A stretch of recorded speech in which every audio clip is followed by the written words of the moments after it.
Hi and welcome everyone to the Creative Cast.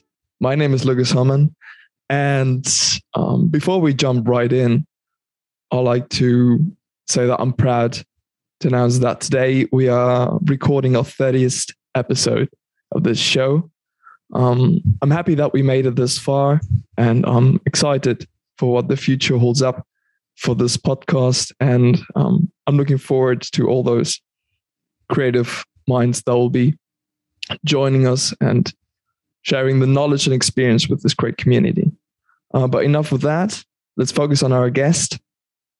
We have a professional photographer and retoucher joining us from Brazil this time.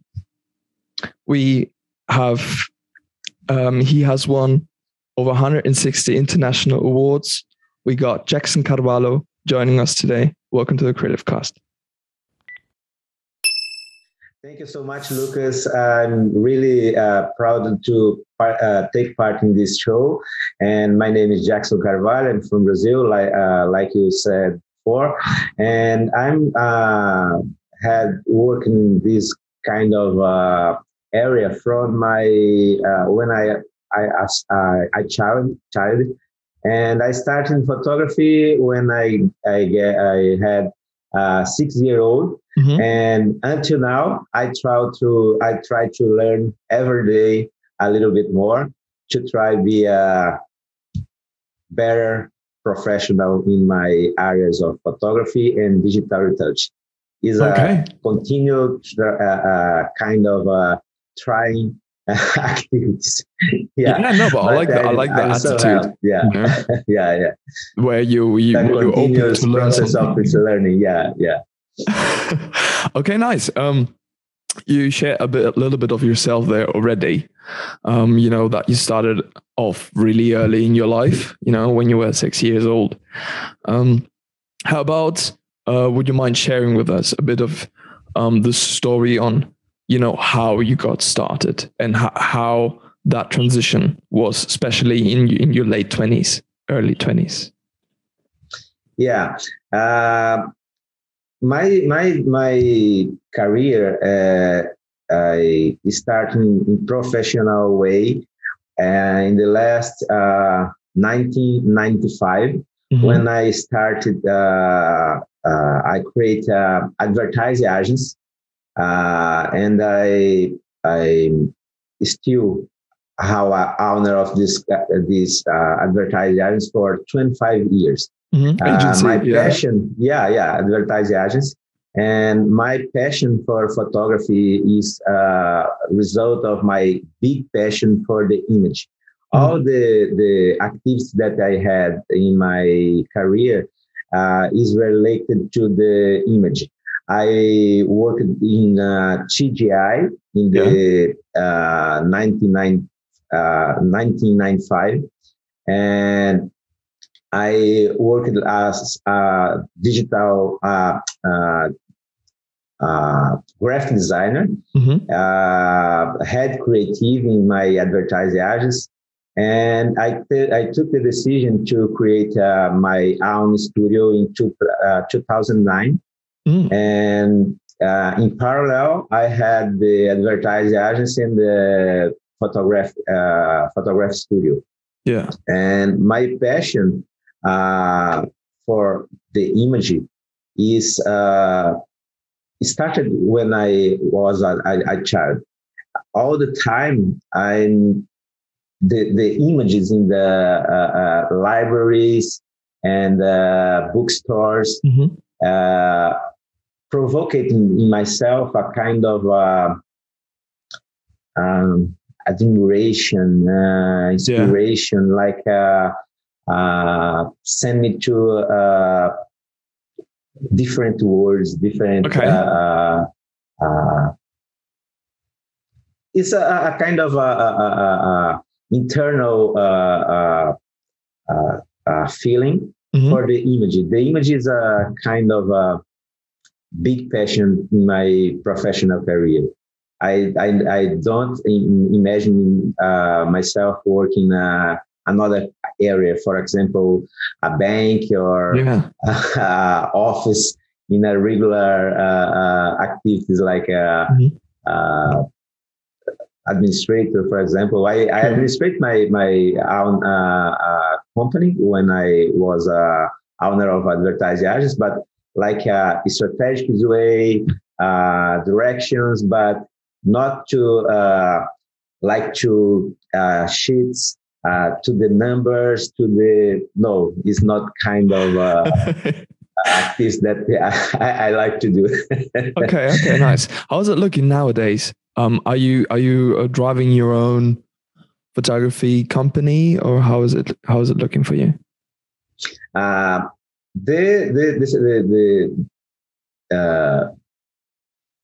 last times was a difficult times because the pandemic changed everything around the world. Mm-hmm. Then when I was in Canada, yeah, I started to like an entrepreneur in a digital way. Mm-hmm. And right now I had work in the entrepreneurship in the digital video course, yeah, for all the Brazilian audience, and I have right now students that bought my video courses around the world, like Spain, Portugal, Brazil, Mexico, yeah, Canada, US. Because have Brazilian guys around all the world and Portuguese people too. Yeah. And my video course are in Portuguese language, mm-hmm, but the audience is so huge. Then Brazilian population is more than 200 million people, mm-hmm, and have like I said before, Brazilian guys around all the world. Then this is my job right now. It's, mm-hmm, a good way because all the demands, like a service that you can do like in photography way or in retouch way, yeah, is so smaller in comparison with scale that can you get in a digital way. Selling video courses, for example. Then this is my new activity right now. Mm-hmm. And then nowadays I work in a digital way. Okay, nice. Now that you mentioned it, that you created your own online video course. Would you mind sharing, what is it exactly you're teaching in that course? Yeah, the video course that I showed to my classrooms, mm-hmm, was about Photoshop and advanced techniques to use the Photoshop as a powerful tool, mm-hmm, to do like advanced works like matte paint techniques or, mm-hmm, manipulation techniques. Or for the beginners, how can you use the Photoshop in your workflow? Then okay, I had success in this way. Is a good way, and I'm so satisfied with this decision that I took in my life. Mm. I believe the series of Gotham comes from that one, doesn't it? Yeah, Gotham. I had inspiration, yeah, in TV series Gotham, and I had visited New York for more than 25 times.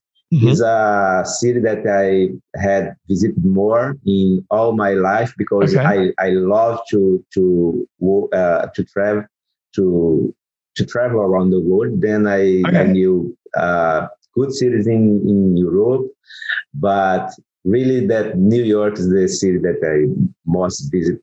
It cuts you, didn't my it? life. Yeah.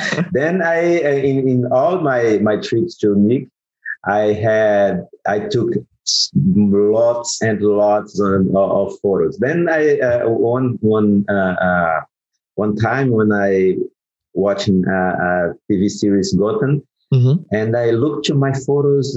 All my photos that I took is in majority during the day, mm-hmm, and I looked to the photos and I think, what can I do with these million photos that I have of New York? Then I took the decision to try to exchange the daytime to a nighttime, and put in darkness, mood, and so like decadent or depressive, like the mood in the TV series. Then I start to do my techniques in Make Paint Way, using the photos of New York to exchange the daytime to nighttime, and all the mood, all the character of the images was like images that you can see in the TV series Gotham. Then I had a big success with this series, and a series that I had in my career that I love so much, because I have a lot of feelings about this series, because it's the series that I most visited, it's a series that I love, it's a series that I lived there for a short time, but a good time. Then I won different photo contest awards around the world with the series, included the Traidenberg Super Circuit in the 2018 with Gotham another night, and other photo contests I won with this image series. Oh, really? Oh, nice. I didn't know that. Yeah. No, but I love how from, all these pictures you just did because, you had fun taking them from New York. You didn't have a real purpose with them, I guess. You just, took some pictures because you loved the landscape or the cityscape. And then you made the creative decision to turn all of that bundle and use it, for a different purpose that fits it so well.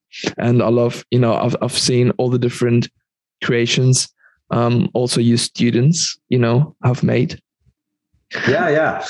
For my students, I all time I had showed different approach in my creative work, like ballerinas or landscapes or manipulations like adult toys or this series of eggheads, like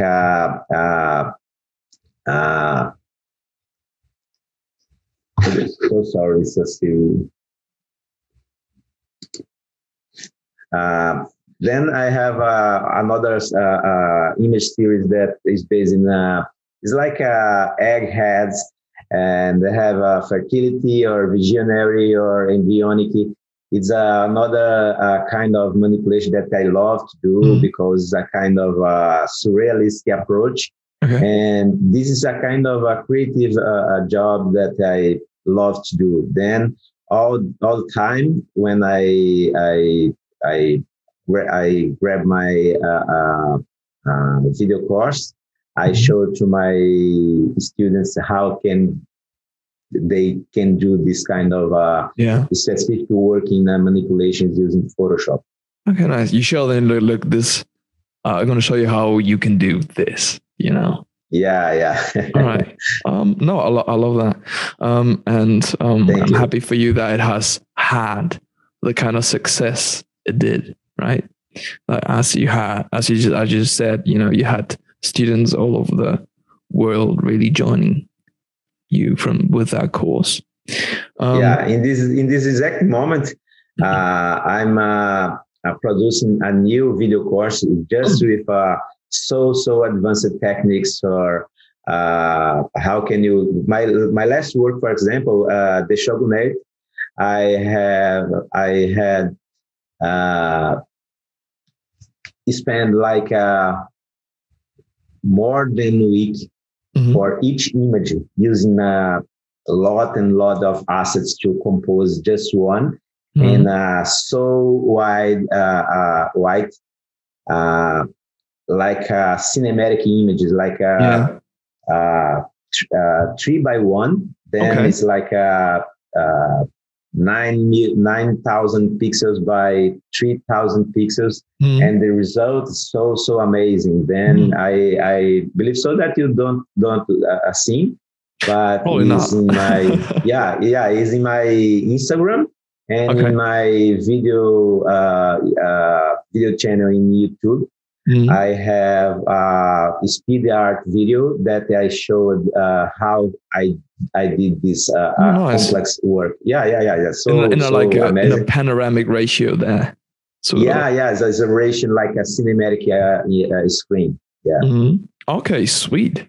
No, but good to hear that you're creating a new one that goes even more in depth when it comes to Photoshop. But if can I show, for example, yes, sure, please do. everything start like this one. Oh yeah. I love that you sketch it beforehand before you go to the screen. This is a second work for this series. The Shogunate is the return of samurai. It's like a big wide landscape when in your horse.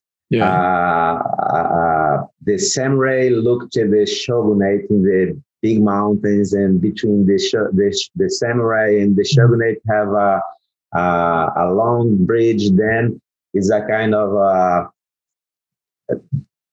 early in the morning, the samurai is back to the shogunate, then can view all the panoramic landscape. Then it's a kind of a work that I need to expand a lot of time. For example, more how I said before, like more than week to compose, and you can need to adjust all the elements.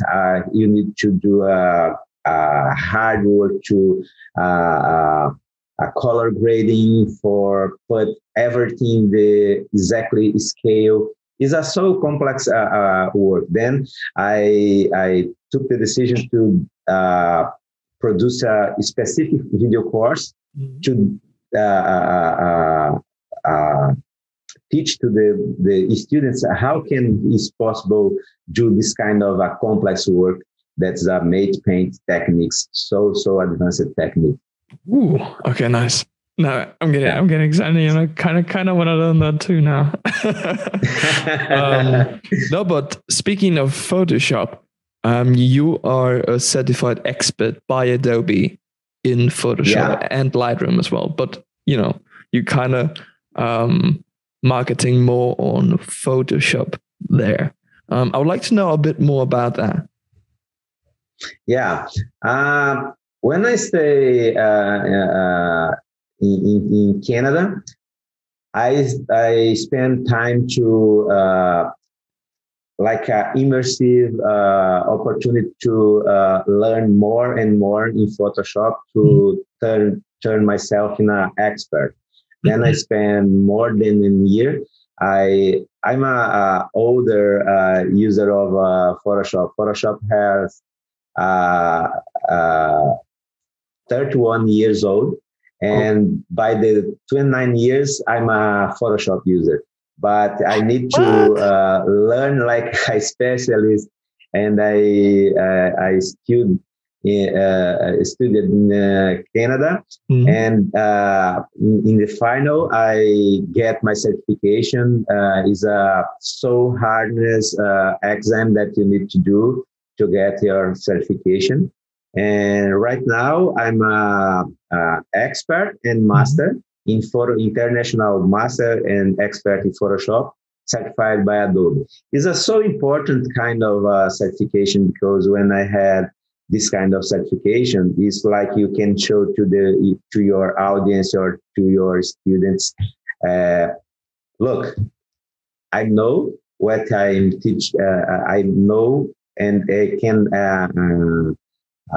certify to you that I have all the knowledge about what I will teach you. Sure. Because it's like a so important budget that you need to show to your audience. And sometimes it's a crazy time that you live right now. And sometimes I talk to my friends that, oh, I need to come back to the word that I born, because this word right now is totally crazy.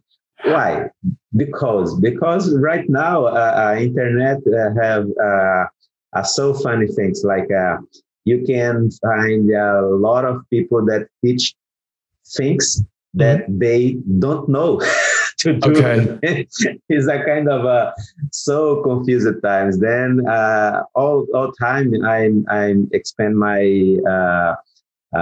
time and my dedication to do the everything in a correct way. I believe that the correct way is so hard, but when I get shortcuts, it's not a good way. Yeah. After the hard way, you can put your feet in spikes, stones, rocks, and you hurt yourself. But in the final is the better way, because the shortcuts, I don't believe the shortcuts to the life is a good choice. I see. It reminds me of the number one rule I learned back in art school when I learned Photoshop was always work non-destructively. That was the number one rule. It's like when you understand everything, then you catch your image in raw files, and you import inside the Photoshop in a smart object way, and you understand everything about layers and blend modes and all the tools that have inside this powerful tool that is Photoshop. Then it's like you, I said in my illustration about the way to the life, the correct way to the life. Then is not this destructive way. Then is the in comparison is a same mean for non-destructive process in Photoshop. No destructive process in the life way.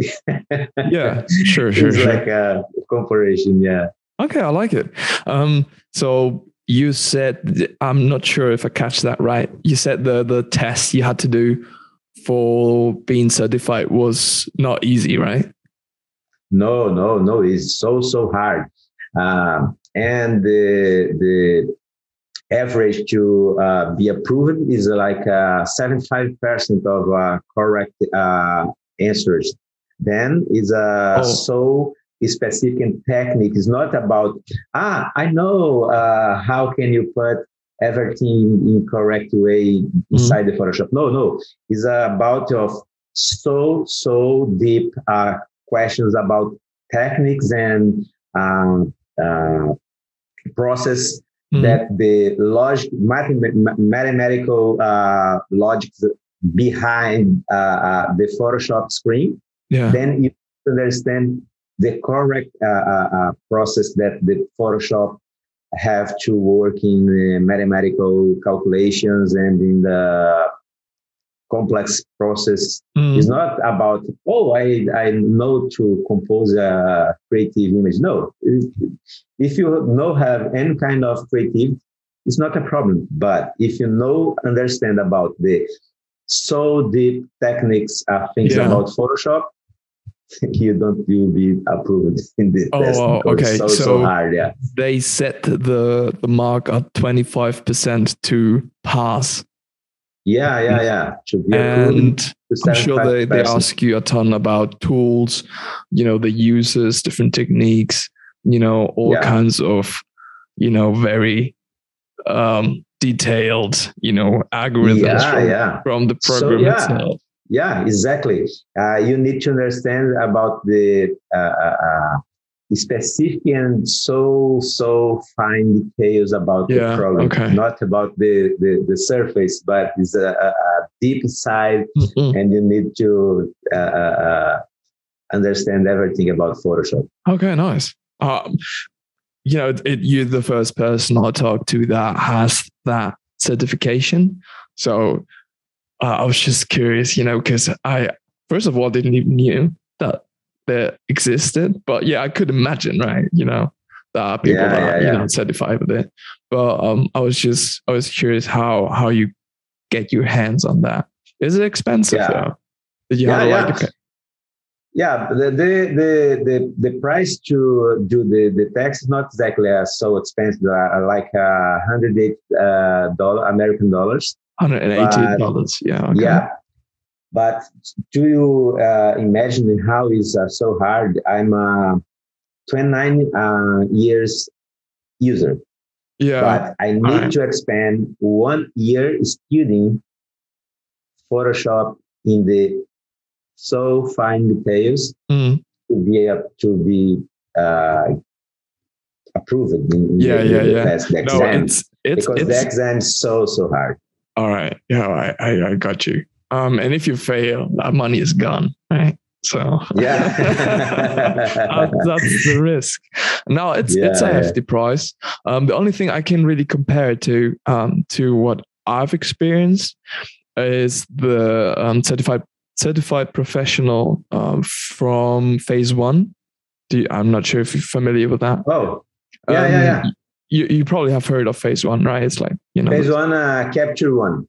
Yeah. Capture One is like the the company, and they produce Phase Phase One, the cameras and the software. The software, yeah. Exactly, and they do these certificates as well. They do certificate professionals for their software and camera. Man. Yeah. And they are very it's a very niche thing because they produce medium format digital cameras. Yeah. And I think those actually did that one myself, and it cost like 400 or 500 euros. Oh. Yeah. It's so hard and it expires. Yeah. It expires at like 2 years or something like that. Oh my God. Yeah, it's intense. Right now the time to expire the certificate of Photoshop certification is just when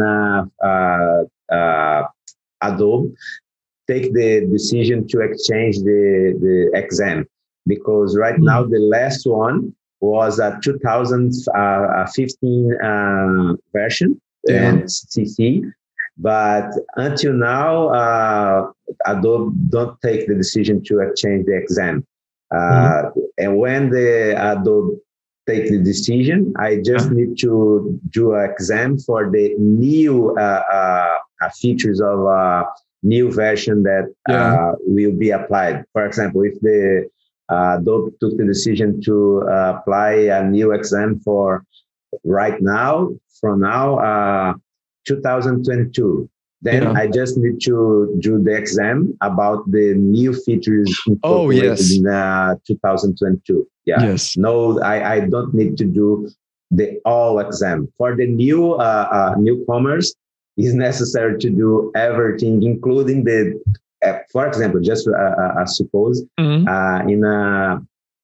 2022. But for the older certified people, it's not necessary to do everything again. Yeah. Okay. Fair enough.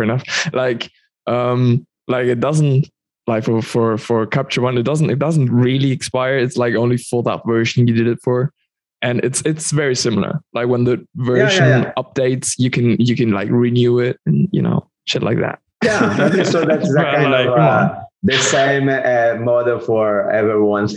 Exactly. But like in a way, Capture One is like it's like a mix between Lightroom and Photoshop. Yeah. It's like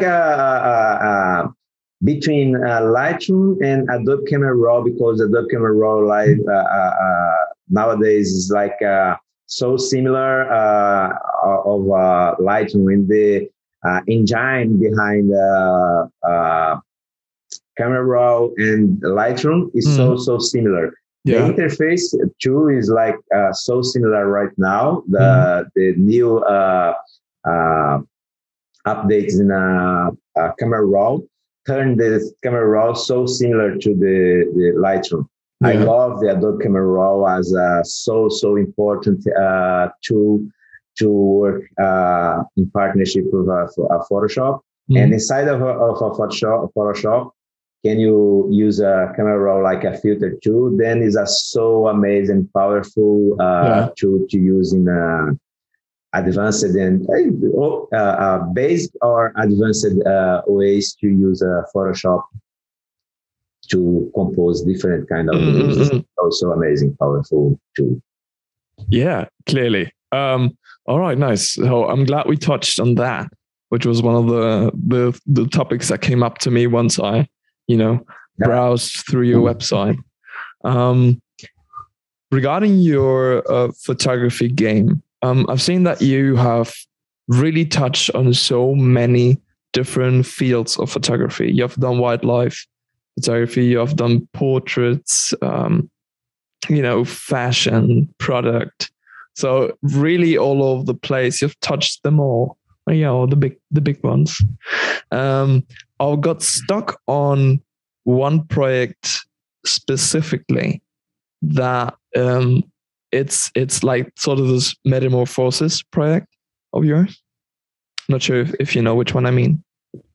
Yeah, this kind of my portfolio, how you said, I have a lot of different kind of approach to photography. I not exactly know if it's good to myself or if this is bad to myself, because that's a good question. The European market and the North American market is like I'm a specialist in landscape. I'm a specialist in fashion photography. Then when you have a huge approach, so wide approach, it's like I'm not sure about if it's bad or good. But in my career, I applied my work like more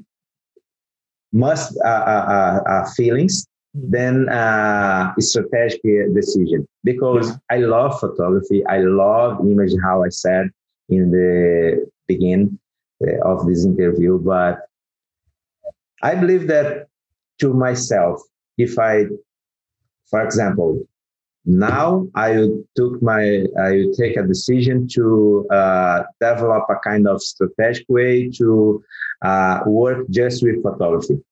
I know that in this kind of decision is necessary to take another decision.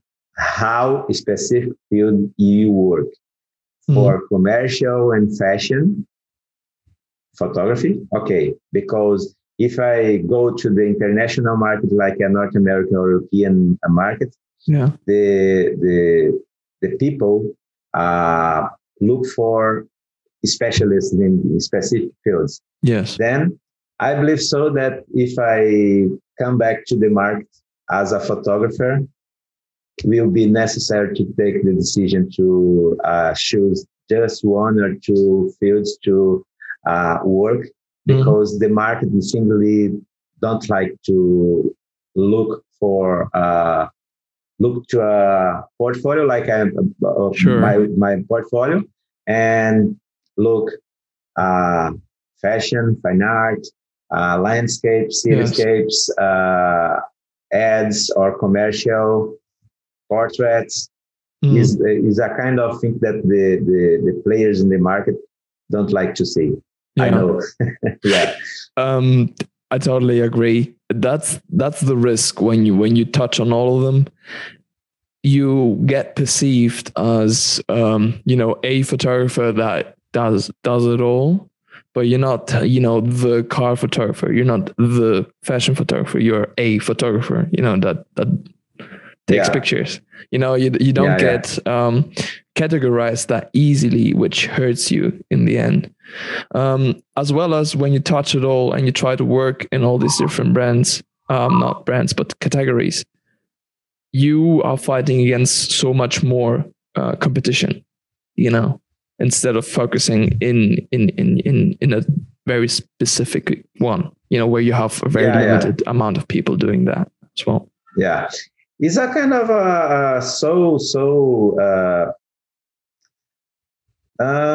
how can I say? Because to myself, as a passionate for imaging, for photography, for a long time I had resisted to this kind of comprehension about the behavior of the market. Mm-hmm. But after living in Canada, I understand all necessary to 100% of comprehension about the behavior of the market, because it's a so kind of no. I just will work with Lucas, for example, because Lucas is a photographer specialized in fashion. Mm-hmm. The fashion of Lucas did is so amazing. Mm-hmm. Okay, the fashion photographer to my company will be Lucas. Okay. But it's a kind of traditional and specific way that the market work in North America and Europe. Then I can exchange the kind of vision about the specialists and the professionals. It's totally necessary to take the decision. If you will work in a photograph way, choose one or two fields and still there, and don't go out, because the market don't like generalists. The market love specialists. Yes, that's a very important point that I'm happy that you brought out that. Because, that's something, every creative asks themselves in the beginning of their career, right? Should I go out and, generalize a lot and touch on all of them? Or should I really focus on a very specific branch? Yeah, you go for it. Yeah, no, can you? Yeah, what I want to say is just that the answer to that, from my point of view, is it depends. It's not super black and white. It's not like, oh yeah, definitely always go specific. I think it depends on what stage in life and in your career you are. If you're very early on and you don't have that much experience, maybe you should generalize a little bit, so you can get that experience, so you can maybe figure out what you like, what you're good at. And then once you get there, The question is what I love to do in the different fields. Yes? Yes. Yeah. What I love to do in my work is work with models inside the studio. Mm-hmm. Because the studio is like you go into a big white box when exists anything, and you can create images using the lightning to sculpt the forms, the shapes, and images. And when I studied photography, I studied photography for all my life, but I studied in specific centers, and I studied in New York photography, fashion photography, and commercial photography, and I studied in London too. But when I spent time to study photography, I spent time to understand how is the behavior of the light. This is a good tip to trick to the audience. Mm-hmm. How can I understand exactly in details the behavior of the light?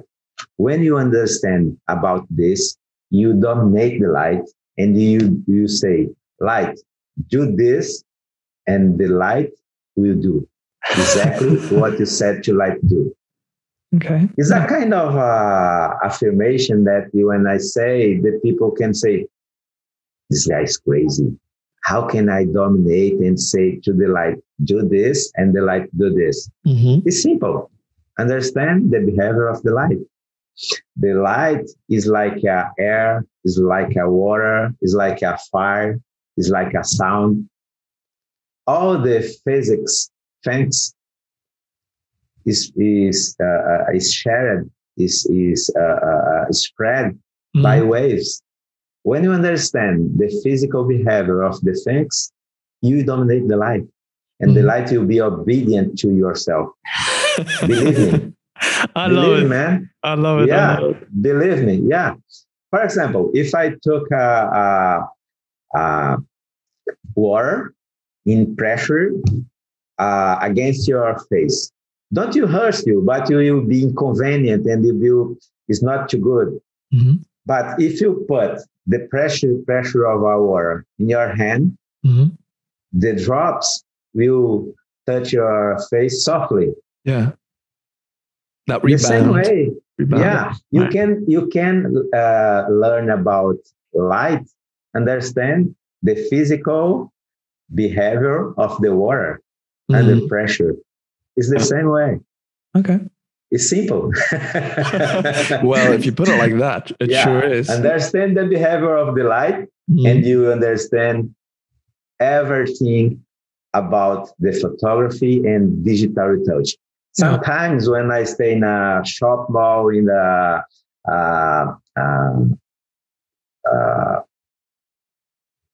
in a restaurant, for example, talk to a friend, and he's a photographer too. Okay. And I provocate my friends, like, look around, what you see?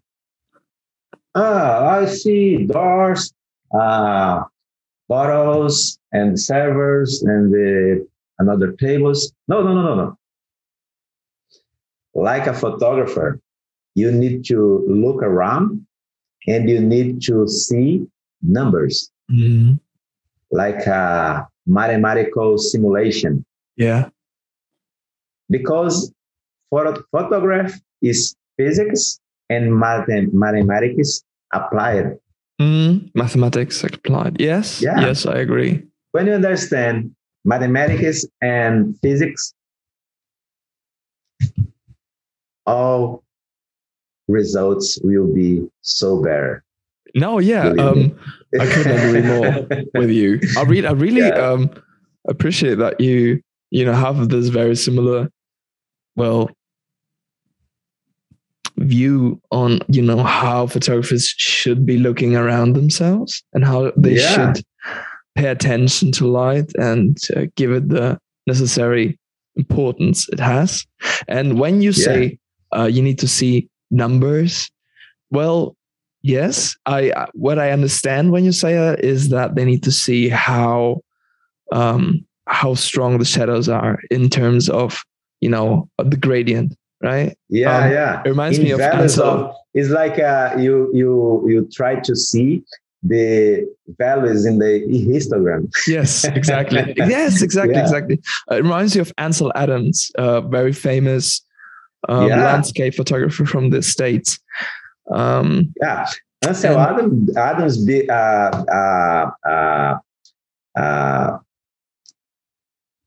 before be a photographer was a musician. And really? As a musician. And when Ansel Adams developed the system of zones, yes, exactly, was based in the mathematic sphinx in the music, because it's a kind of if you have zones of tones in music, is the same way to the photography. Then sounds and light was physics things. And as a musician, Ansel Adams was to a math man. Then applied the same logics to the photography, and developed the system of zones that used nowadays for everyone. Yes, It's a it's so used amazing system because it everywhere. explains in math way how you can understand the light, shadows, and midtones. Yes. It's so simple. The logic is so simple. Yeah, but once you understand it, it's simple. But yeah, you need to learn and learn and learn. After you understand and you dominate, so simple. But to learn is a complex, not a complex, but a long way to put everything inside your head. Yeah, your brain. Yeah. But for those who do not know what the system of zones is, very, very simply put, it's basically 10 grades of shades from black to white, or from white to black, which go from 1 to 10. Yeah. I think it was 1 to 10 or 0 to 10 or something like that. 0 to 10. Yeah, I think it was right. There was a 0 as well. It's like 11 zones. Yeah. Okay. There you go. And that's basically something to look out for. It's very important to understand that for when you use your camera to check the histogram and to understand the histogram, and when you retouch as well. Yeah. That was one thing that popped in my mind, but the other thing that has to do with numbers when it comes to light is also light ratios, which is very strongly used in studio lighting, which you said you were very interested in. When yes. Please. Complete, please. I was just saying, like, you learn, you need to know how the contrast, in terms of contrast, when you take a portrait, for example, and you have a main light and a secondary light or a key light, and you need to see how strong your contrast is going to be in a very classical sense. Your main light or key light is going to be this strong, and your secondary light, your fill light, is going to be maybe half strong. So it's going to be a 1:2 ratio to create a very, very slim, very light contrast. But you can go very strong and go 1:4 to create a very strong contrast looking image. That's something that popped in my mind as well. Yeah. All time, I love to learn about lighting. And then I studied about a lot of different kind of so famous and traditional lighting schematics. And in my personal formation, like a person, not like a professional, all the time, I believe that when you have responsibility, can you break the rules until one determined point? Then I applied this kind of thing in a professional way. Then after studied a lot of different kind of schematics of lighting, I tried to develop my own schematic is set up to lighting my works. Okay. It's like, for example,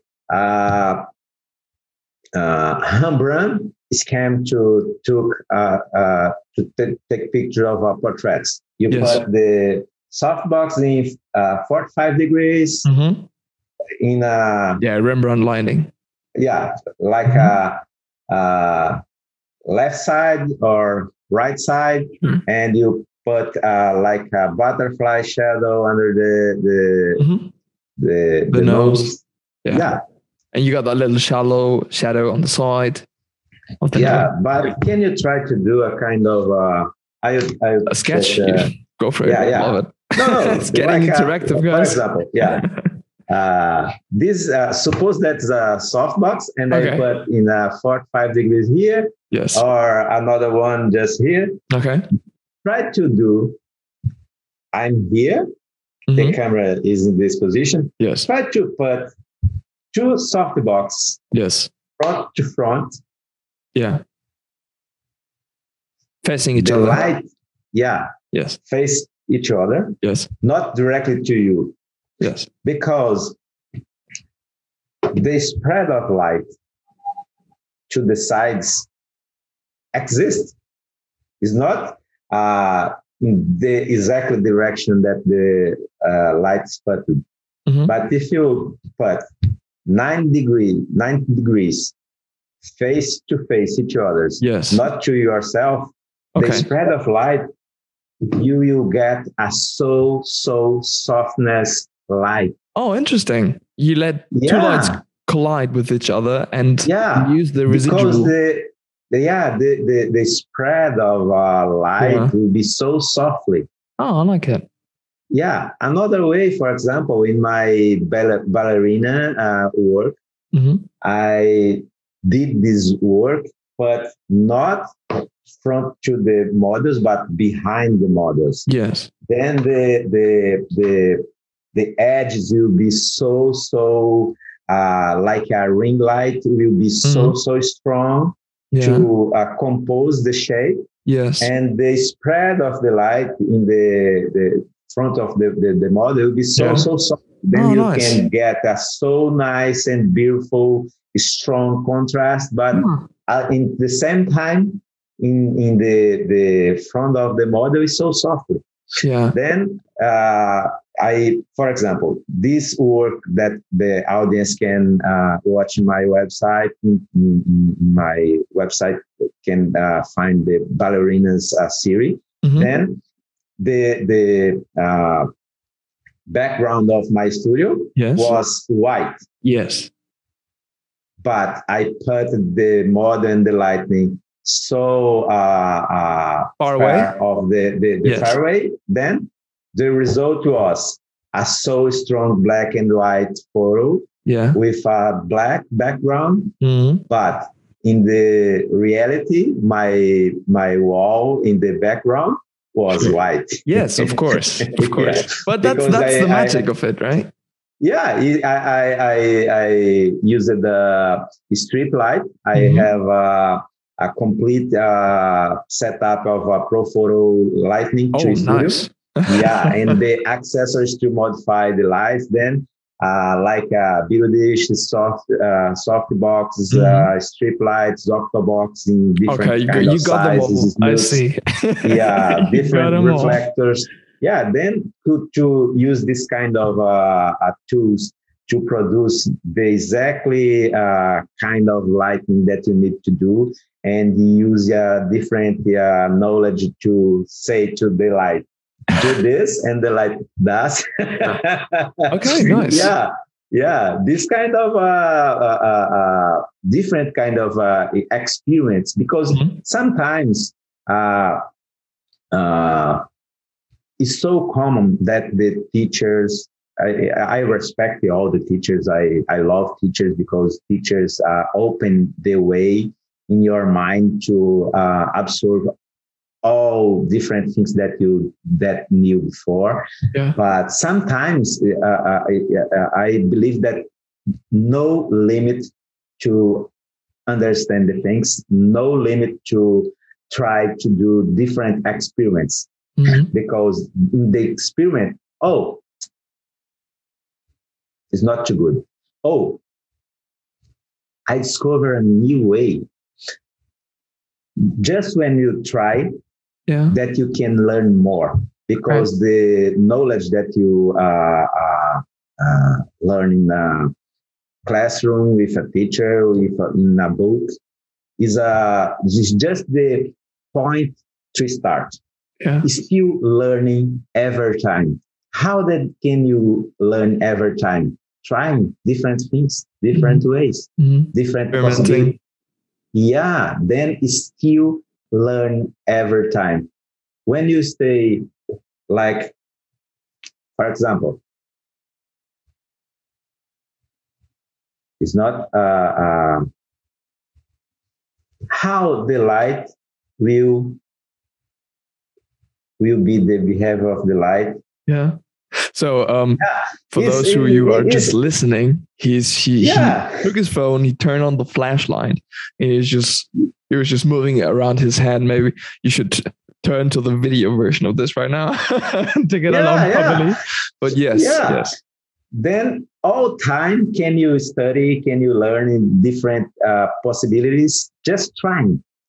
Trying is good way to learn more and more and more and more.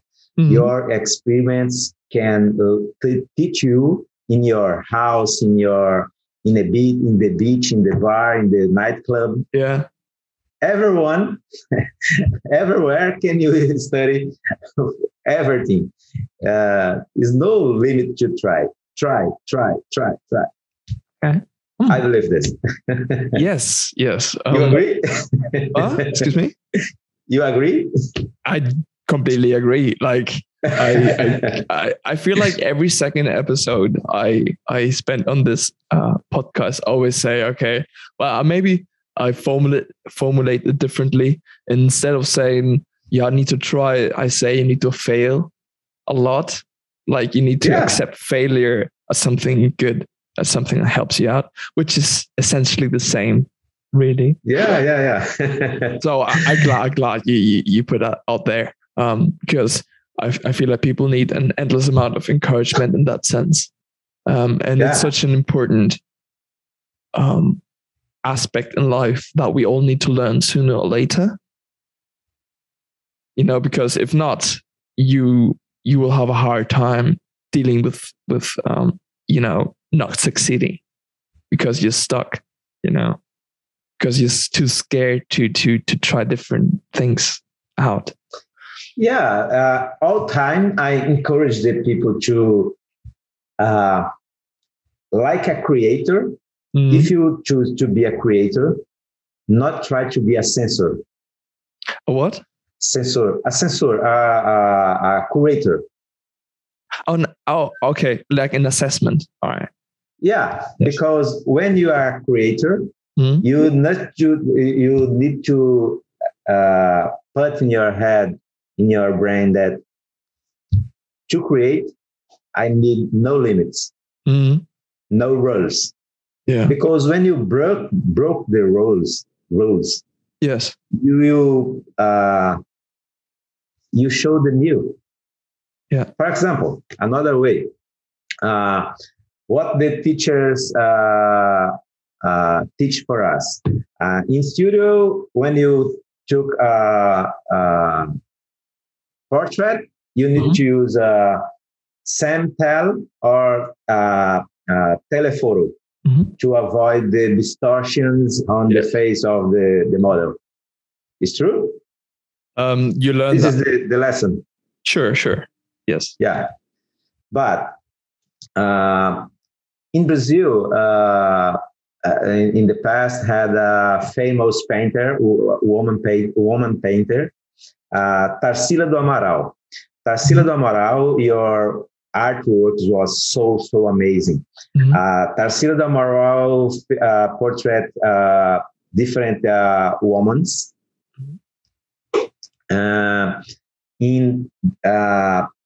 In your point of view, in distortion, not in the exactly proportions of the legs, feet, hands, arms, mm-hmm. Head, body. No, distortive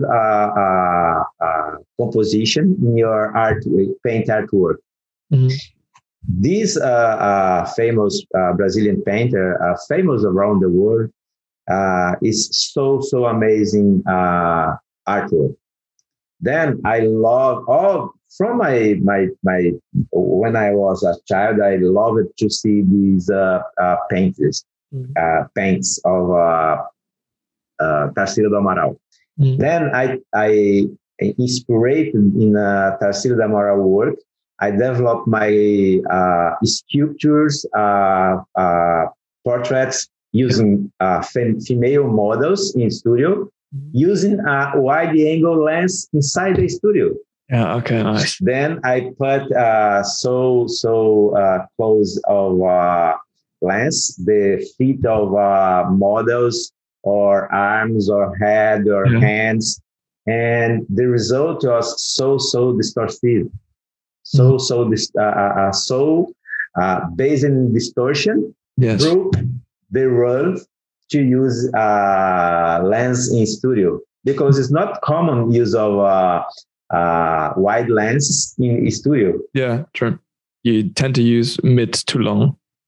Yeah. Then I broke the rules. No, I tried this way, and I got good results in this series of sculptures in my website too. Can you see this serial work?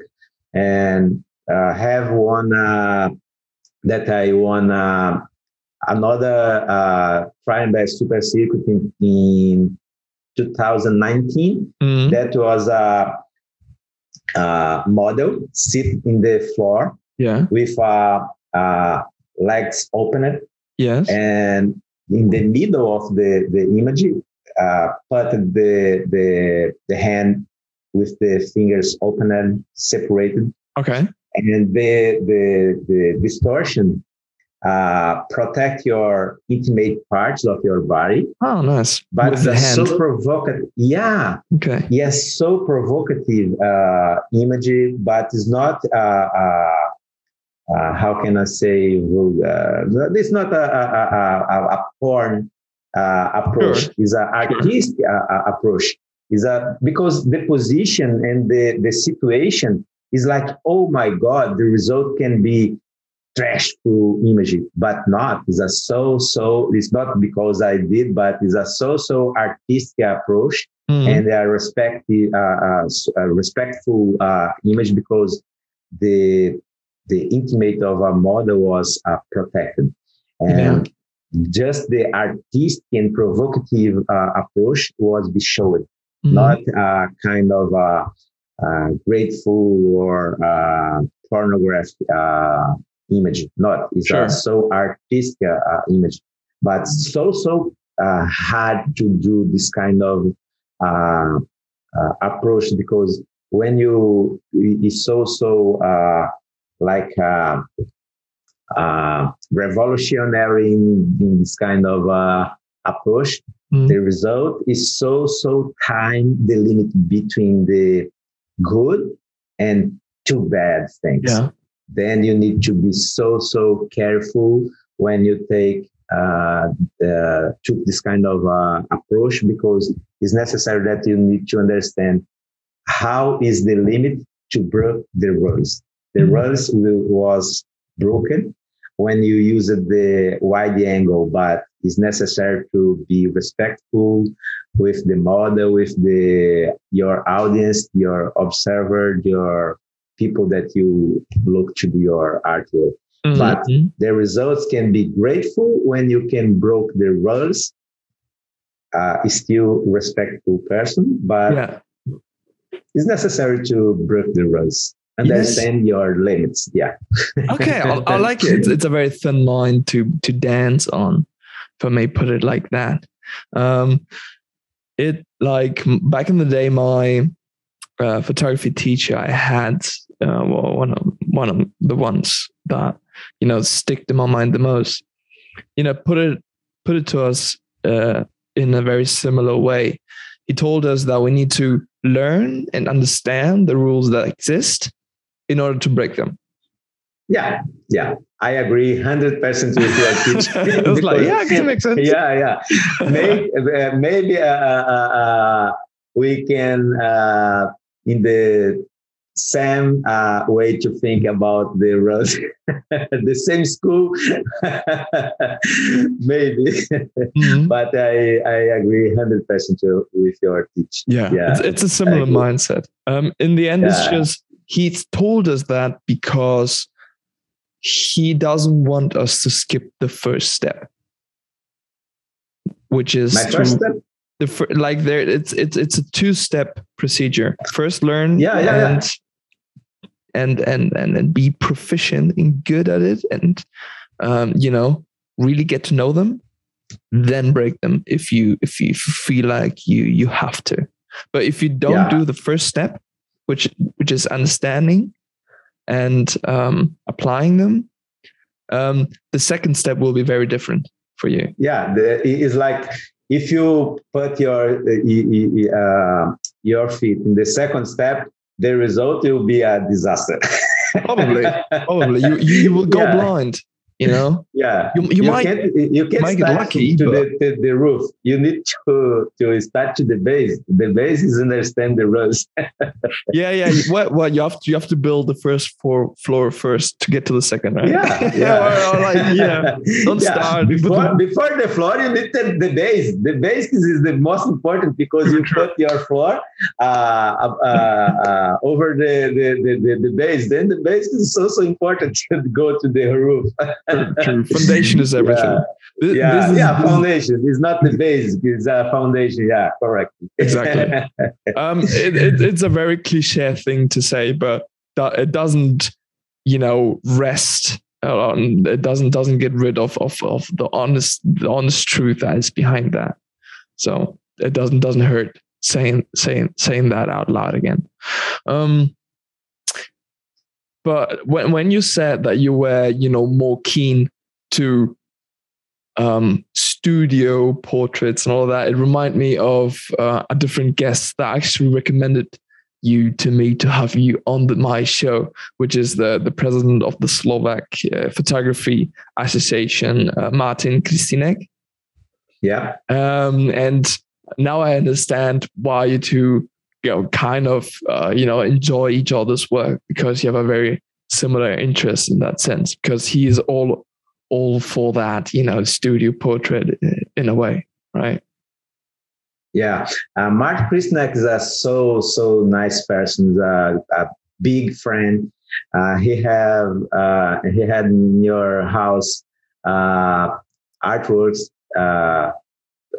from myself. Your son loved my lion, big lion, gold lion. And the work of Mark Krisnak is a so amazing artwork in portrait, especially Nude Woman is so nice. The addition in your photography, your lighting, your approach, your direction of models, your fluid movement in the hairs. Or how she is parts of the model bar is so perfect and so amazing. Mark Krisnak has a lot of different photo awards around the world too. Yeah. We knew in Trienberg Super Circuit in Austria, in Linz, and in this opportunity, you don't took anything, and you don't stay together physically, but he see me in another table. And after this, by online way, we in touch. And after this time in 2014, maybe every week or every month, we talk about different kind of things. And I would like so much to new person, Mark Krisnak and your amazing family. But the work of Mark Krisnak have a kind of special texture in your compose, because it's so times dramatical, but sometimes all time is so artistic way to portraits. And I love, and I'm a so big fan of Mark Krisnak in your approach of portraits in studio, because so magical photographer, in my opinion. I love so much the Mark Krisnak work, and his approach. And sometimes is I found sometimes intersections of my work and the Mark Krisnak work, and it's so natural. It's not kind of exactly. I believe so that I don't inspire Mark Krisnak, but or the opposite. But it's the kind of approach when I took pictures of models, and you have specific kind of techniques to lighting, to post-production. sometimes you can find specific intersections between the two works, Sure. but the work of Mark Wisniewski, in my opinion, is so amazing. Yeah, it's very Congrats strong. all time. My congratulations all time to my big friend, Mark Wisniewski. That's so gorgeous person. I love him. That is quite the shout out there to Martin. I would love to briefly touch, just to change it up a little bit, on your the awards you've won throughout your career. As I said in the beginning, you have achieved to win over 160 of them internationally. Maybe we could dumb it down to maybe one that really matters to you, one that really comes to your mind when it's about awards. Which one pops into you? Yeah, I have a lot of big reference in my career, and in the black and white approach, I studied for 10 years the work of Brazilian photographer Sebastião Salgado. Oh yeah, sure. Everyone knows him. He's a so amazing. And all time I spent time to understand how this guy can got this kind of photometry, this kind of texture in your black and white photography. Mm-hmm. Then after this long time, I discover and I understand what that Sebastião Salgado does. Mm-hmm. Another one is Steve McCurry. Is a so amazing photographer from US, and that had worked to National Geographic for a long time. Mm-hmm. Another one is Cartier-Bresson. Is another big one. Oh, you're naming the big ones here. Yeah, the big all one. The big ones. Yeah. Another one is a Spanish guy. Is oh my gosh, I don't remember right now the name of guy. Describe his work. Is it a guy or girl? Is a guy that's so cinematic and so different kind of approach in photography. Oh my gosh, I will remember. Okay. Rico Enco. Who? Rico Enco. Oh, I think I don't know. I've not heard that. Recuenco. Recuenco. Okay, yes. Oh man, the work of Recuenco is so awesome. Yeah, is another big reference.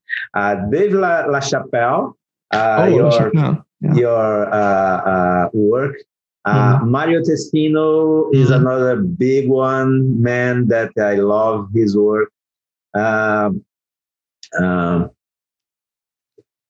Ansel Adams' landscape is another one, big ones are so like a cliche all people can say about, but it's so nice a photographer in your time, your difficult times, when in difficult time, limited by the technology in his time. Yeah, this guy does what he does is so admirable, because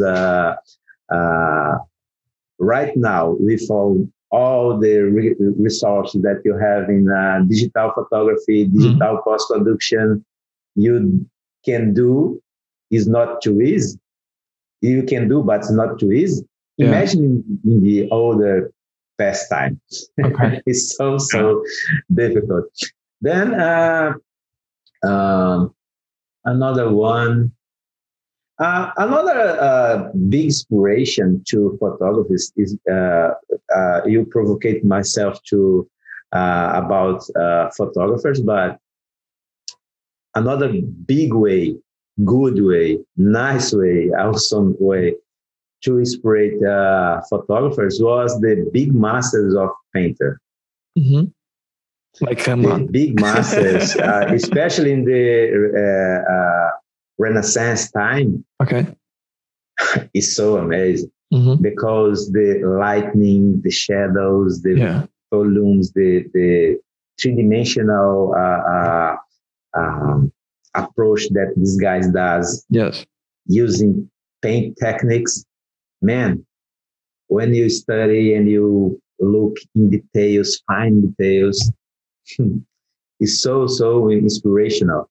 Mm-hmm. I believe so that if you have intention to know you exactly, but the audience, if you have any kind of intention to go forward in your professional career in photography, study the big masters of Renaissance painters, because the lessons will be great, so great to your career and your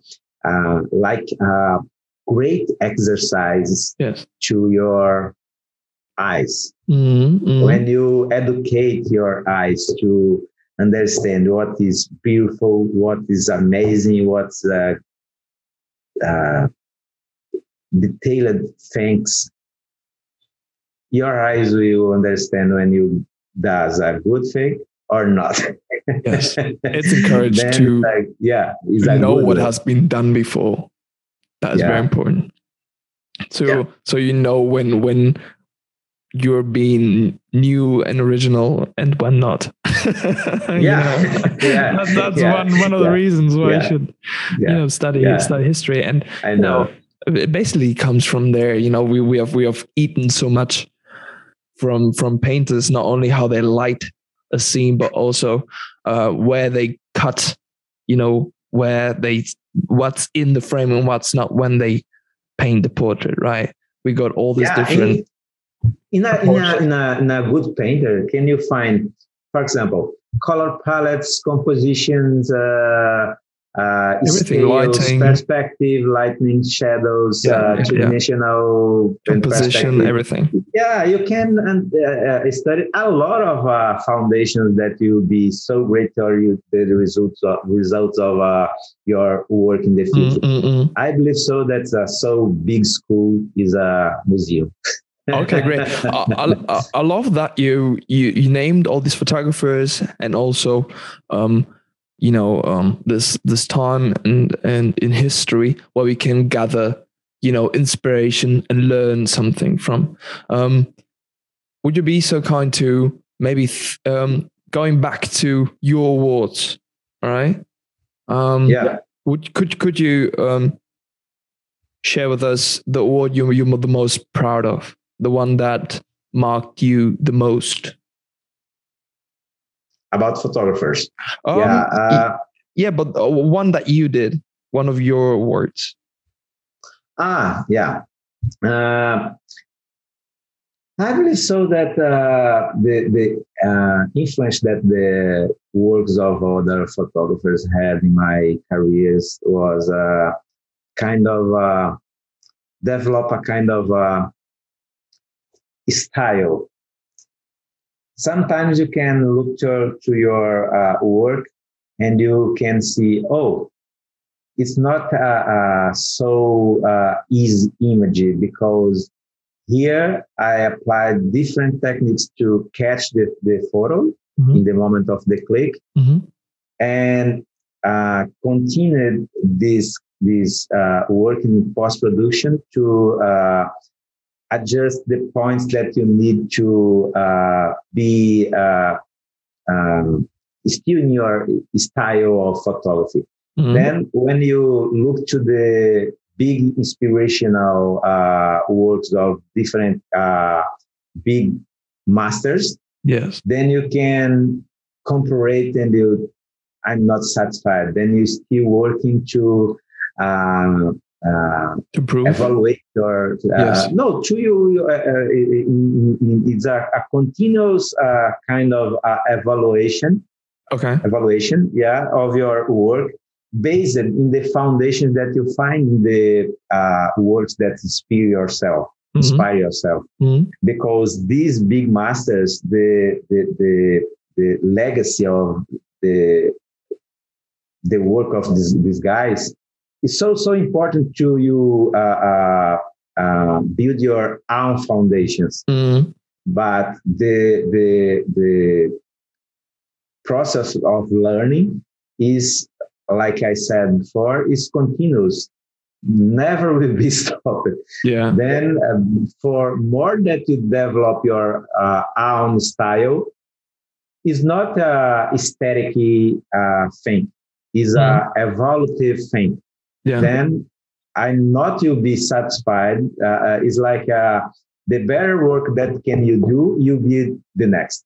Okay. Because based in your things that you learn in your self work and the work that inspire yourself will be an evolutive process that you put in a little detail, a smaller detail, but will be important to turn each time your work more strong, more that you use yourself more satisfied with your work. Okay. But it's a continuous process. Sure. That's the lesson you extract from playing the awards game. Yes? Awards game. The awards game, like, applying and participating in so many competitions, maybe has taught you that.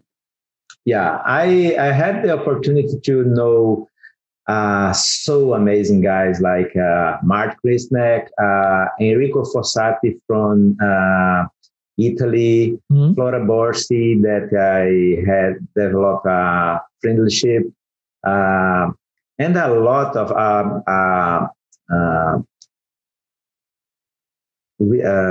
Rizania, that is a Iran guy. Mohammad Reza Rizania is a so amazing photographer. Then when you in contact with different guys around the world, then you can be in touch with different people, different visions, different formations, different cultures, different traditions. It's a kind of interchange of different knowledge and different lifestyles, different techniques, different specializations in photography. Yeah. Then when you participate of this so huge community of world photographers, it's like blow the mind, because it's like you can absorb a lot of different experiences, different kind of styles, different kind of images, and it's so important when you can in contact with this kind of people. Another one so important, because sometimes the people does your work and say, oh, it's not exactly too good. No, you is a creator. Yes. How I said, it's not a curator. Then show your work to the world. When world look to your work and you look to the work of the world and you put together, and you look to the work of the world, and you can say, oh my God, how this guy does this, and you expend time to discover how techniques, how set up to the camera, how was the setup to the lighting, how was the process to post-production.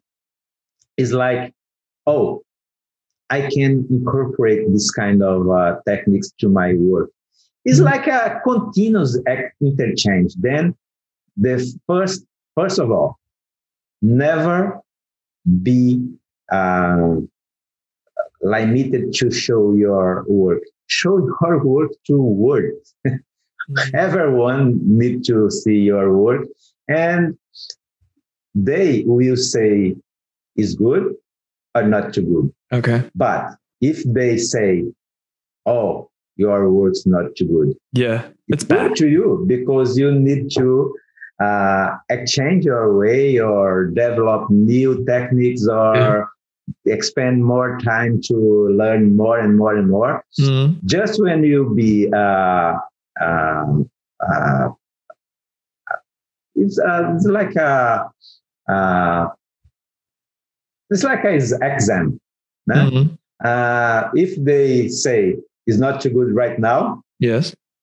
don't mean that will be don't you'll be bad forever. Of course. Of It's an course. opportunity to you exchange, Yeah. and you can develop a new and new and new and new and new and new. Okay. Okay. I Nice. believe so much that sometimes when you be a negative Feedback. situation, Yeah. Okay. go back, go back. It's not a problem. It's not a damage. It's an opportunity that the life get to you. Yes. I believe so. Yes, please. Yeah, I yeah. wish everyone saw it that way. But Yeah. it's always easier said than done. But yeah, I agree. I agree.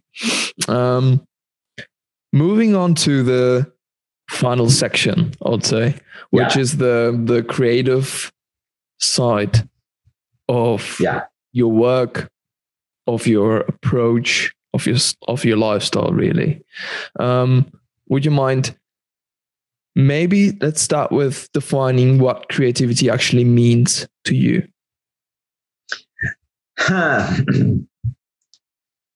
Creativity was a kind of thing that sometimes the people, many people believe that, oh, Jackson sit in a big chair, took a wine glass, and smoke a cigar, and in a magical moment, get the inspiration to do anything. Mm-hmm. In a dream way, this kind of thing was amazing. But in the real life is not exactly what happened. You say it wasn't like that? Don't lie to me. I know it was exactly like that. Come on. Yeah, the creativity is a result of different approaches, a different hard work, because you need to be creative, you need to uh, uh, uh, research, and you need to study, and you need to develop a kind of planning, and you need to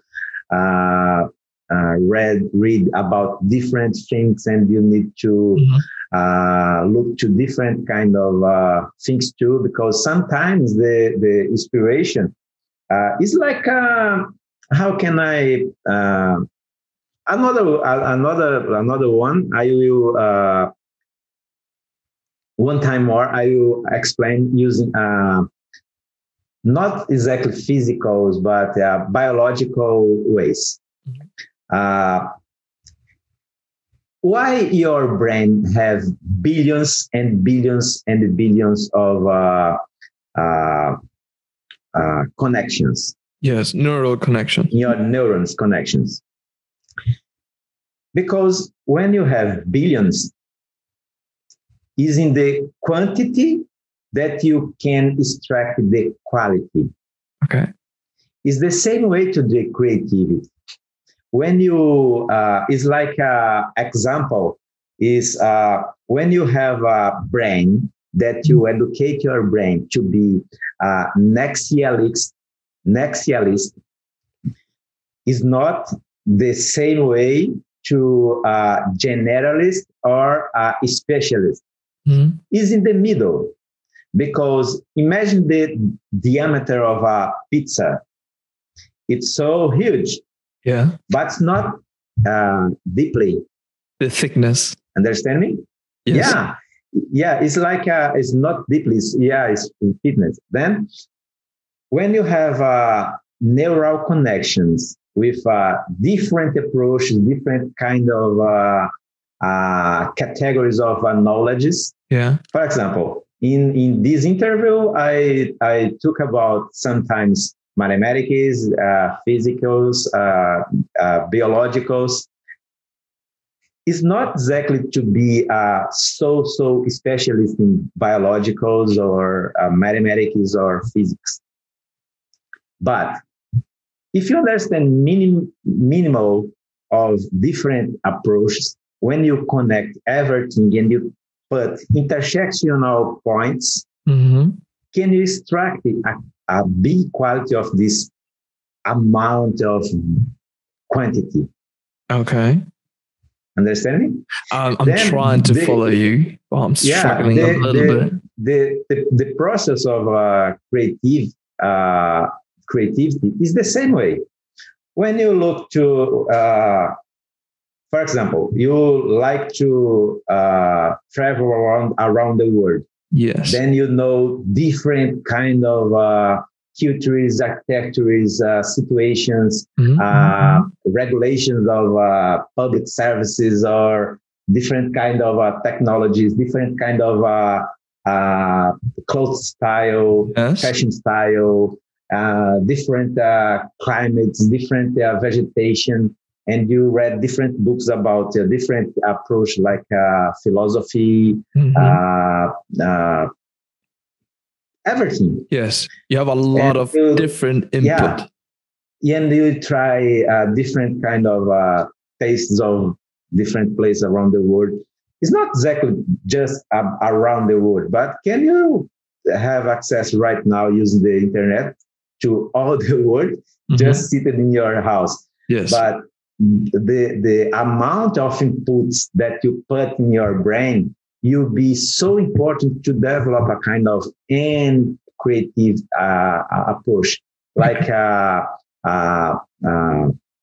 hand draft or draw or illustration, photography or post-production. When you can connect different kind of approach, different kind of things that exist in the world or outside the world,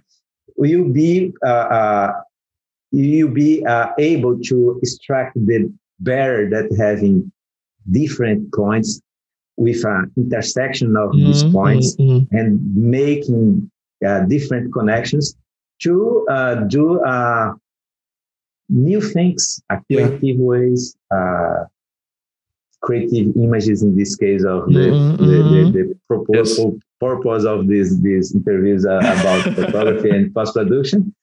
Then we'll be able to do different kind of creative artworks or jobs or photo shootings or post-productions or compositions in Photoshop. Is necessary all time you develop a kind of different behavior to your eyes and your brain. All time think that can you absorb and you can put good things in your brain to not exactly the same moment or just when you stay playing or develop a kind of work. But sometimes behind your brain, the things you how can I say? Like a memory.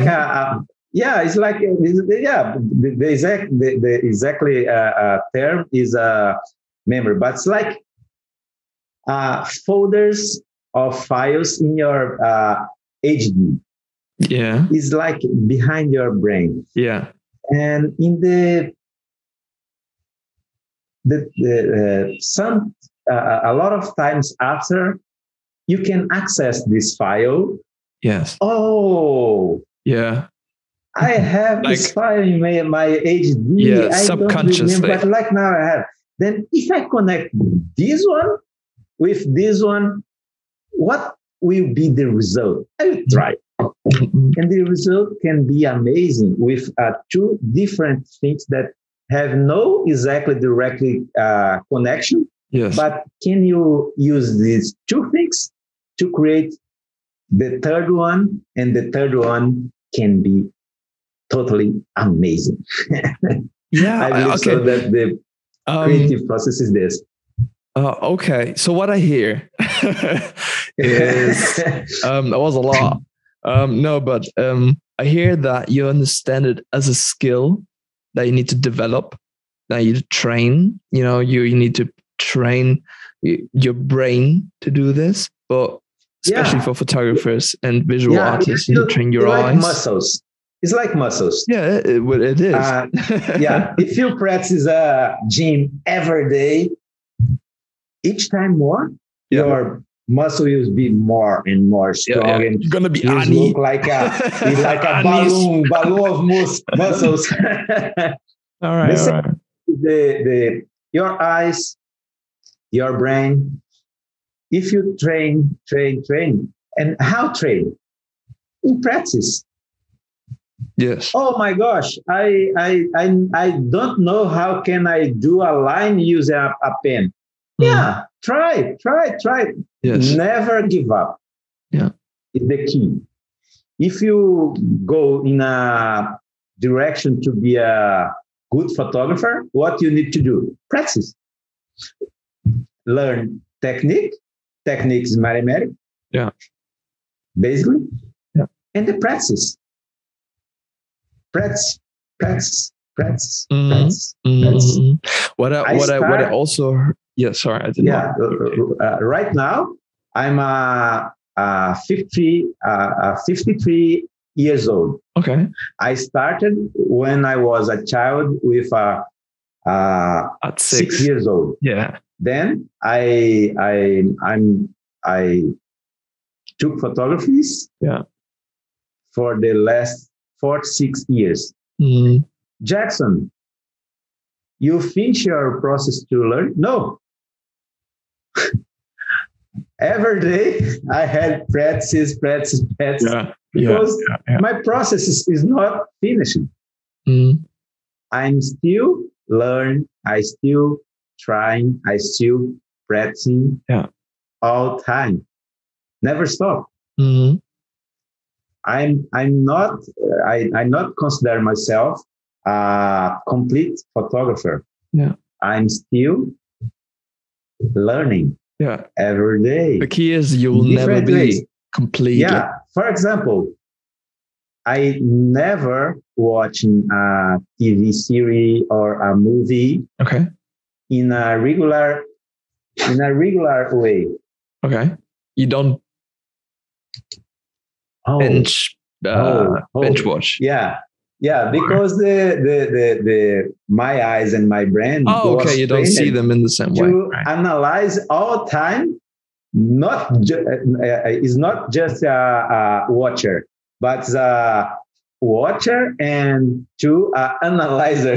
Yes. You're not only a viewer. It's not a regular viewer. It's a analyzer all time. It's a crazy way. Okay. But it's the result of or what you impose in your brain, in your eyes. The result is this. It's like a crazy guy. No, but I totally see that in you as well. I mean, that's literally one of the first things you said on this episode, is that you can constantly push yourself to learn more, and you're always open-minded for that. No, I was saying, back to the question, what creativity means to you, is that one, you basically said that it's a skill you can learn, and two, it's original way of connecting different life experiences that you may or may not, have stored subconsciously in your mind, and it's a gathering of all that information you have to make something that's valuable. In my opinion, proportionally, all the items was important. You need have a skill, because it's still, for example, when I was a young guy, I tried to be a musician. Yeah. I don't have skill to musician. It's a frustration then. Yeah. in this case, exactly in this case, when the skill is so important, I give up because when I don't have any kind of skill, it's necessary recognize your limitation. Oh yeah, you have to be wary. Don't like, try to I'm go. Not made for this. Okay. Forward. But skill is important. Learn about techniques is important. Connect things and still learn and still sensible to catch important things in your all life, in your all moments in your life. Yeah. But skill, techniques, and sensibility to catch the important things, to connect everything, but using your ability, in your skill, and the knowledge that you have about techniques is a compose. It's not just with skill can I go? Yeah. No. Just with technique can I go? No. Just with the sensibility can I go? No. It's necessary a compose of proportionally of sometimes you can find guys that have so strong skill, but it's not exactly the same. It's like not exactly third the third leg that holds the thing up. Yeah, okay. It's more than skill, more than technique, or technique more than skill. But the equalization of the three parts is so important. Yeah, it's necessary a part of skill, a part of techniques, and a part of sensibility to catch and to apply and to I feel like everything. I feel like you're using skill meaning talent. Am I wrong? Yeah, yes. Because it's not. Sometimes the people, a lot of people believe that the creativity is associated to casuality. It's not casuality. It's not casuality. Yeah, casuality. Yeah. Because it's necessary how you talk about the equalization of the three parts: skill, technique, and sensibility. All right, nice. And they all need to work together. Yeah, to be you need to walk every time together. No separate everything because the result can be a disaster. Okay, sweet. Yeah. All right. So so far we have covered a lot since we started. Let me do a brief recap here of what we have talked about so far. Yeah.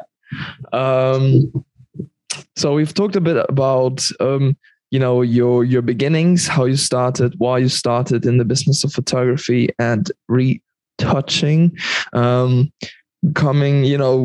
Photoshop since it basically came out, and we've talked about the online courses you do, where you teach other people, young folks mainly, to be proficient in Photoshop and to implement it in the workflow, as you put it.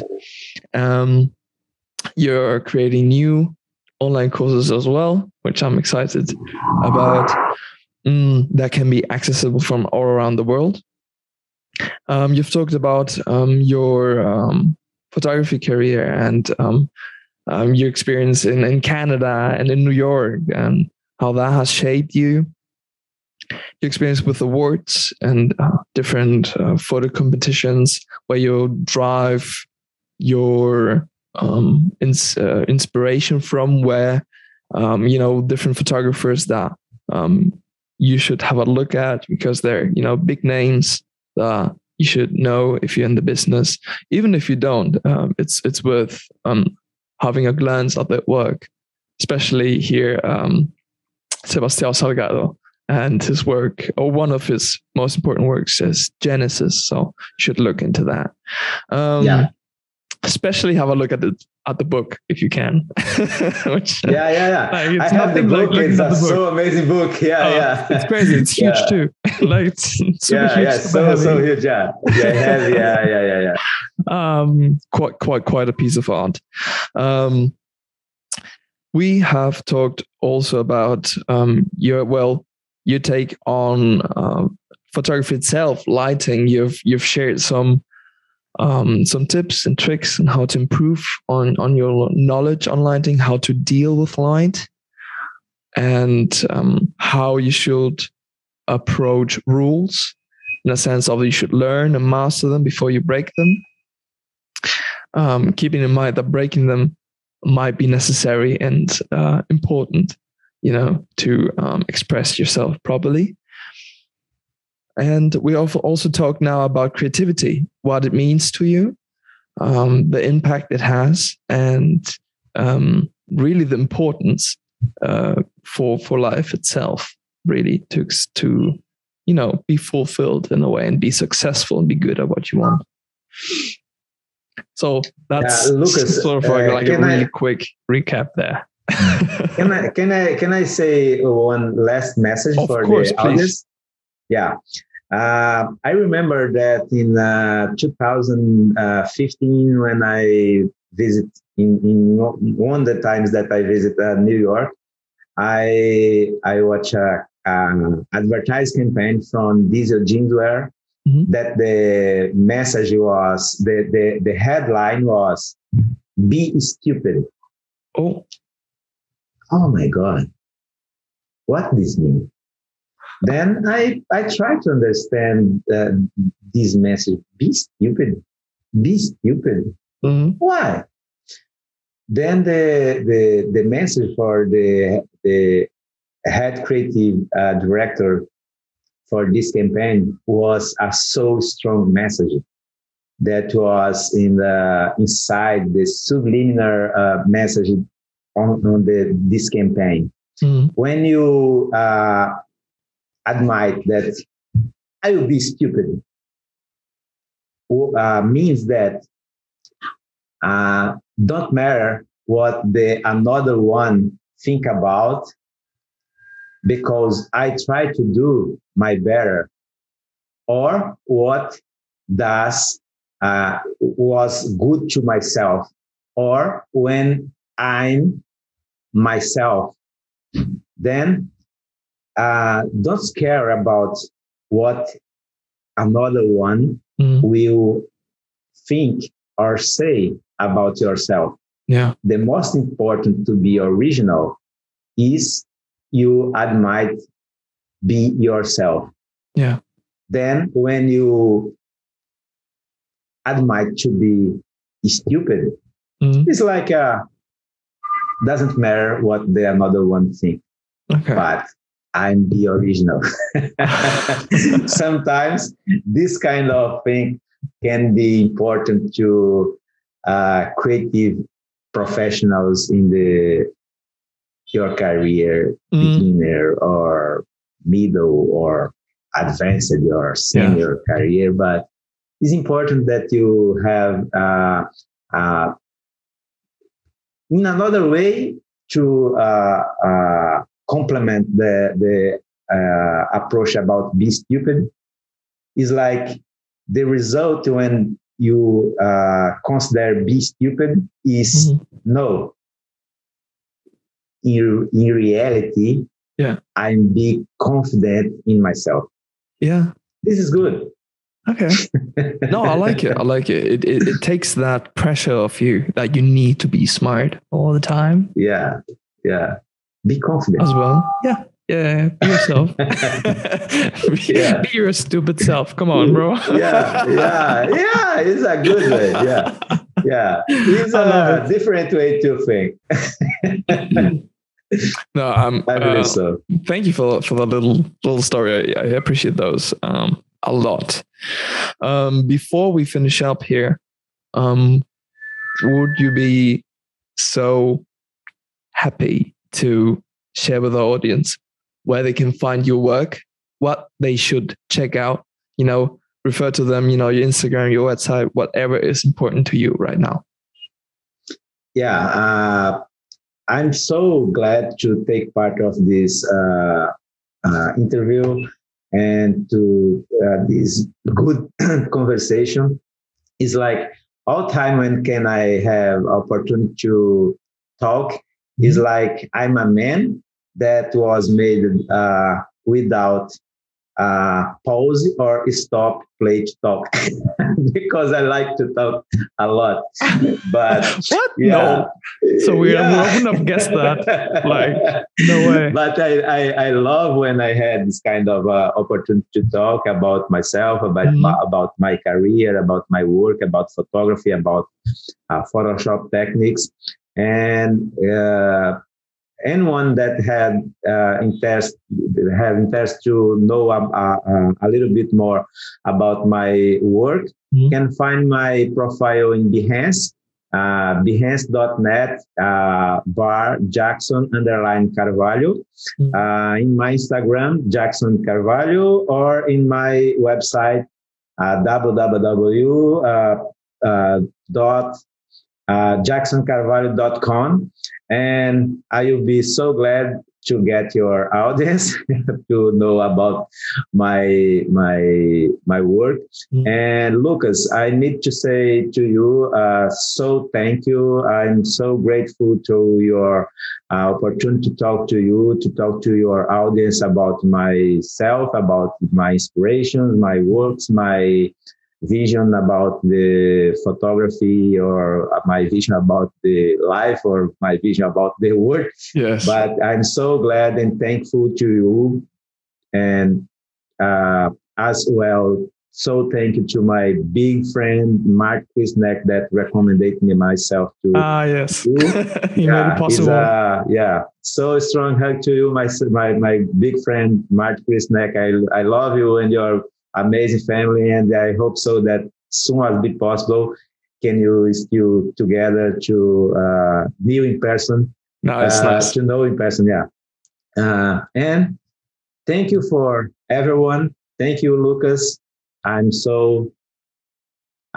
really appreciate this opportunity. Thank you so much. All right, Jackson. Really happy to hear those kind words of you. Always good to know that the guests appreciate what we're doing here. It's kind of the reason why this podcast exists, is meant to give artists and creative individuals a voice and a platform and the necessary time they need to express themselves, to share their ideas, projects, and ambitions, and be heard by people that care. So I'm glad. I do believe you are a great fit. This was a very entertaining episode. I'm so impressed when people make such a big effort as well to speak in a language they're not native in, which is always such a big big mountain to overcome. It really is. So chapeau for you on that one. Thank you for being here with me, with chit-chatting a little bit, about life and what matters to us geeky photographers. This was fun. Thank you for your time. We're all busy. I appreciate. I believe our audience must have taken some valuable input from this one out as well. I'm sure they liked it. We're coming to an end. This was Jackson Carvalho. I'm Lucas, and this was the Creative Cast. Been the best part of my life.